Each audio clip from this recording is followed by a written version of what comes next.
저는 인천국제공항에서 청소 일을 하고 있습니다. 오늘도 여느 때와 다름없이 분주한 하루였죠. 대합실은 사람들로 가득했어요. 출국하는 사람, 입국하는 사람, 환승하는 사람들이 끊임없이 오가고 있었습니다. 공항 직원들은 정말 바빴어요. 체크인 카운터 앞에는 긴 줄이 늘어서 있고 안내 데스크에는 문의사항을 물어보는 승객들이 계속 몰려들고 있었습니다. 사람들 표정을 보니 다들 피곤해 보였어요. 긴 여행에 지친 얼굴들, 무거운 짐을 끌고 다니느라 힘들어하는 모습들이 눈에 들어왔습니다. 각자 다른 나라에서 온 사람들이라 언어도 제각각이었어요. 영어, 중국어, 일본어, 태국어 등 온갖 언어가 뒤섞여 웅성거리고 있었습니다. 저는 그저 묵묵히 제 일을 하고 있었죠. 30년 넘게 이 일을 해온 터라 이런 복잡한 분위기에는 익숙했어요. 그때였습니다. 갑자기 체크인 카운터 쪽에서 큰 소리가 들려왔어요. 아랍계로 보이는 외국인 남성이 공항 직원에게 아랍어로 큰 소리를 치고 있었습니다. 저는 청소를 멈추고 그쪽을 바라봤어요.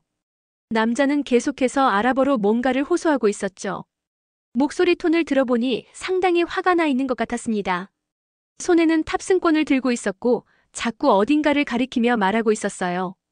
공항 직원들은 당황한 표정이었습니다. 아무도 아랍어를 할 줄 아는 사람이 없었거든요. 직원 한 명이 영어로 대답해 보려 했지만 외국인 남자는 계속 아랍어로만 말했습니다. 주변에 있던 다른 승객들도 하나둘 그쪽으로 시선을 돌리기 시작했어요. 무슨 일인지 궁금해하면서도 어딘가 불안해하는 기색이 역력했습니다. 언어가 통하지 않으니 상황 파악이 전혀 안 되는 거였죠. 점점 더 많은 사람들이 모여들었고 분위기는 어수선해지기만 했습니다. 외국인 남자의 목소리는 점점 더 커졌습니다. 저도 멀리서 보고 있었는데 정말 답답해 보였어요. 뭔가 절박한 상황인 것 같은데 아무도 자신의 말을 알아듣지 못하니 얼마나 속상했을까요? 공항 직원들은 영어로 계속 대화를 시도했습니다. Please calm down, what's the problem? 이런 식으로 말이죠. 하지만 남자는 영어를 못하는 것 같았어요. 아랍어로만 계속 같은 말을 반복하고 있었습니다. 주변 승객들은 수군거리기 시작했어요. 저 사람 왜 저래? 무슨 말 하는 거야? 혹시 위험한 건 아니야? 이런 목소리들이 들려왔습니다. 어떤 사람은 핸드폰으로 몰래 동영상을 찍고 있었죠. 분위기가 점점 험악해졌어요. 보안 요원들도 하나둘 모여들기 시작했습니다. 외국인 남자는 더욱 절망스러운 표정을 지었어요. 자신이 원하는 바를 전혀 전달할 수 없으니 얼마나 답답했을까요? 저는 그 모습을 보면서 가슴이 아팠습니다. 저는 청소도구를 밀고 그쪽으로 천천히 다가갔습니다. 사실 별다른 생각은 없었어요. 그냥 그 근처 바닥을 청소해야 했거든요. 그런데 외국인 남자의 말이 귀에 들어왔습니다. 아랍어로 내 가방이 어디 갔나요? 도와주세요라고 말하고 있었어요.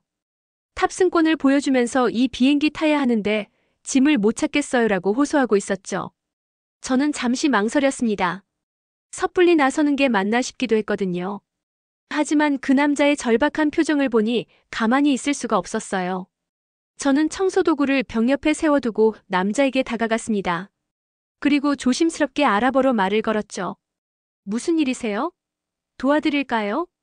순간 그 남자의 눈이 휘둥그레졌습니다. 주변 사람들도 깜짝 놀란 표정이었어요. 공항 직원들은 입을 다물지 못하고 저를 쳐다봤습니다. 아무도 제가 아랍어를 할 줄 안다는 걸 상상도 못했던 거죠.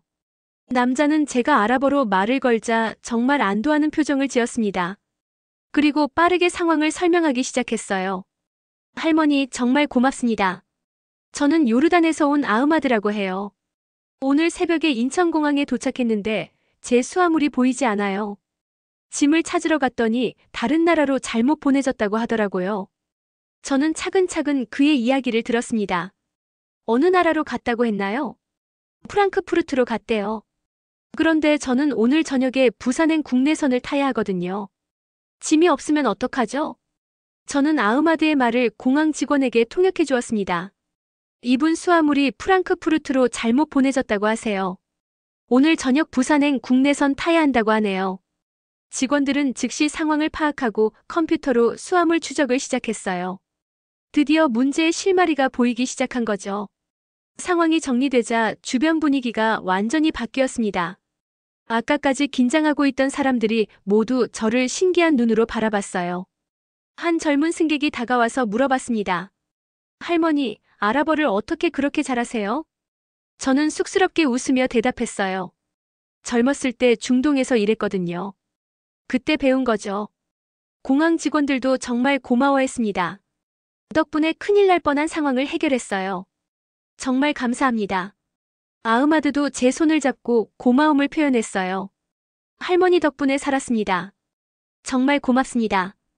어떤 승객들은 박수를 치기도 했죠. 할머니 정말 멋있어요. 대단하세요. 이런 칭찬들이 쏟아졌어요. 저는 그저 평범하게 일하던 청소 아주머니였는데 갑자기 이렇게 주목받으니 당황스럽기만 했습니다. 얼굴이 빨갛게 달아올랐어요. 몇몇 승객들이 그 순간을 핸드폰으로 찍어서 SNS에 올렸나 봅니다. 며칠 후 딸아이가 전화를 걸어왔어요. 엄마, 인터넷에서 봤는데 공항에서 아랍어 통역해주신 할머니가 우리 엄마 맞죠? 저는 웃으며 대답했습니다.